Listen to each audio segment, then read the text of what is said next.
સુરતમાં 1941 થી શરૂ થયેલા સાર્વજનિક ગણપતિ ઉત્સવના પ્રણેતા હિન્દુ મિલન મંદિર દ્વારા આ વર્ષે એક ક્રાંતિકારી નિર્ણય લેવામાં આવ્યો છે। આ વર્ષથી ઉત્સવમાં માટીની મૂર્તિના સ્થાને ધાતુની ગણેશજીની પ્રતિમાની પ્રતિષ્ઠા કરવામાં આવશે। ભારત સેવાશ્રમ સંઘ સંચાલિત હિન્દુ મિલન મંદિર દ્વારા ગણપતિ ઉત્સવમાં મોટો ફેરફાર કરવામાં આવ્યો છે। સુરતમાં સાર્વજનિક ગણપતિ ઉત્સવની શરૂઆત 1941માં હિન્દુ મિલન મંદિરથી થઈ હતી અને ત્યારબાદ ઉત્સવમાં આવેલા દૂષણો દૂર કરવા માટે મંદિરના અધ્યક્ષ પૂજ્ય સ્વામી અંબરીશાનંદજી દ્વારા શ્રી ગણપતિ ઉત્સવ સમિતિની સ્થાપના કરીને માટીની મૂર્તિ સ્થાપના માટે વ્યાપક અભિયાન પણ ચલાવવામાં આવ્યું હતું। હવે આ વર્ષથી માટીની મૂર્તિના સ્થાને ધાતુની ગણેશની મૂર્તિની પ્રતિષ્ઠા કરવામાં આવશે। આ મૂર્તિની વર્ષો સુધી પૂજા કરી શકાશે, જેનાથી પર્યાવરણનું રક્ષણ થશે। વિસર્જનના ઘાટ પર ભીડ અને ટ્રાફિકની સમસ્યા પણ ઘણી ઓછી થશે। મંદિર દ્વારા સુરક્ષાના તમામ ગણેશ ઉત્સવ આયોજકોને પણ અપીલ કરવામાં આવી છે કે તેઓ પણ આ દિશામાં વિચારે અને ધાતુની મૂર્તિની પ્રતિષ્ઠા કરે, જેથી અનેક સમસ્યાઓનો ઉકેલ લાવી શકાય। હું સ્વામી અંબરીશાનંદજી હિન્દુ મિલન મંદિરના અધ્યક્ષ છું અને સુરત શહેર ગણેશ ઉત્સવ સમિતિની પણ હું અધ્યક્ષ છું, સ્થાપક છું।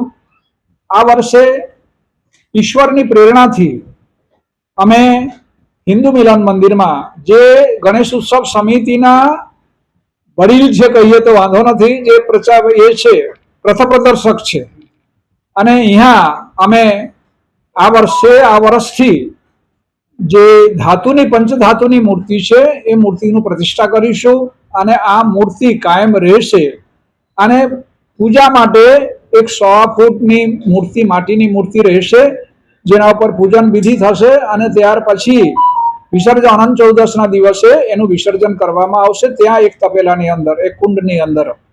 અને આ મૂર્તિ જે છે આ મૂર્તિ અમે પ્રોસેશનમાં લઈ જઈને પછી અમે લઈ આવીશું।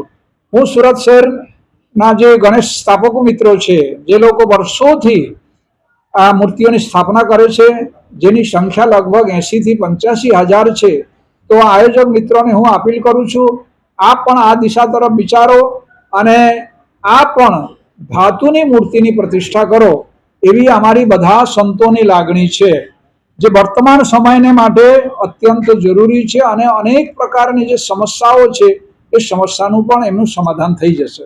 અસ્તુ, નમસ્કાર, જય હિન્દ।